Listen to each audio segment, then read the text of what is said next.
मंगलवार को दिन के 2 बजे दुमका समाहरणालय में भाजपा प्रत्याशी लुइस मरांडी ने नामांकन पर्चा भरने के बाद मीडिया से बात करने के दौरान कहा कि हमारे प्रत्याशी बनते ही कार्यकर्ता जोश और उत्साह से भर गए हैं। कार्यकर्ता तैयार हैं चुनाव जीतने के लिए। उन्होंने कहा कि चुनाव होता है, कोई भी प्रत्याशी तैयारी के साथ चुनाव मैदान में उतरते हैं। बसंत सोरेन मेरे लिए कोई चुनौती नहीं है। इस चुनाव में स्थानीय उम्मीदवार हावी रहेगा इस बार।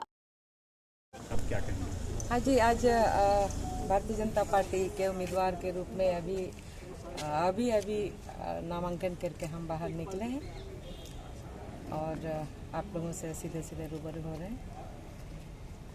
बिल्कुल हमारे कार्यकर्ता जोश से भरे हुए हैं, उत्साह से भरे हुए हैं और तैयारी के साथ हम लोग मैदान में उतर रहे हैं। क्योंकि बसंत सोरेन आपकी कितनी बड़ी चुनौती होगी? चुनाव होता है, चुनौती अपने जगह पर है, लेकिन कोई भी प्रत्याशी अगर मैदान पर उतरता है तो बिना तैयारी किए नहीं उतरता है, तो हमारे लिए चुनौती हम उसको नहीं कहेंगे। हम तो मुद्दों पर चुनाव लड़ते हैं और जनता के बीच अपने बातों को रखने का हम लोग प्रयास करते हैं। पिछले दिनों का लोगों ने हर तरह का एक्सपीरियंस, मेरे कार्यकाल का भी लोगों का एक्सपीरियंस है और इस सरकार का भी लोगों को एक्सपीरियंस है, तो इस दोनों एक्सपीरियंस को लेके जनता के बीच जा रहे हैं। मैडम, एक बात बताइए कि वहाँ जो है बेरमो में जो चुनाव है वहाँ राजेंद्र सिंह के बेटे हैं और यहाँ पे मुख्यमंत्री के बेटे हैं, तो क्या लगता है कि वंशवाद ही चल रहा है? हम दुमका का राजनीति करते हैं, हम दुमका का बात करते हैं। निश्चित रूप से हम आपके सामने यह कह सकते हैं कि हम यहाँ की बेटी हैं, यहाँ की बहन है, यहाँ हम स्थानीय उम्मीदवार हैं। जो आप हमारे सामने जो चुनाव लड़ रहा है वो हमारे बाहर से आके यहाँ चुनाव लड़ रहा है, तो मेरा स्थानीय भी एक मुद्दा है। क्या मुद्दे होंगे मैडम? स्थानीय उम्मीदवार को प्राथमिकता मिले। जेएमएम प्रत्याशी बसंत सोरेन एक दिन पहले यानी कल ही नामांकन पर्चा दाखिल कर चुके हैं।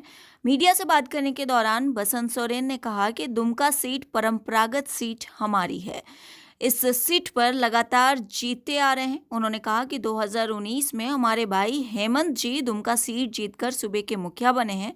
उन्होंने दावा किया कि निश्चित रूप से यह सीट जेएमएम के हिस्से में आएगी, क्योंकि मेरे भाई को जनता का आशीर्वाद मिला था।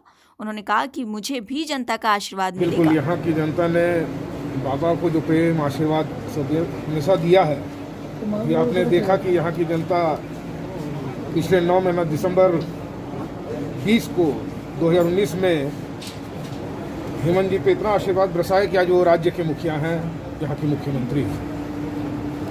धन्यवाद। उम्मीद करता हूँ वही प्यार, वही आशीर्वाद यहाँ की जनता मुझे भी देगी, यही उनसे प्रार्थना है और विनती है। दादा, ये मंत्री की जीत में दुमका को लेकर आपका बड़ा योगदान था। हाँ, मैं काम करता हूँ और आज जो जिम्मेवारी मिली है स्वाभाविक तौर पर उसी का नतीजा है।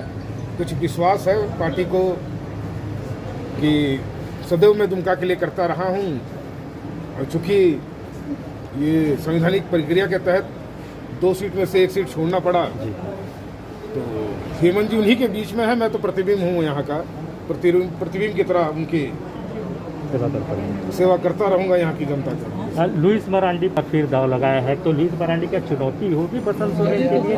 ये चीजें बिल्कुल स्मूथ है इस बार। देखिए, सामने कौन है, मैडम है, सर होंगे, जो भी होंगे, मुझे कोई शिकायत नहीं। मैं अपना काम करना है, अपने काम और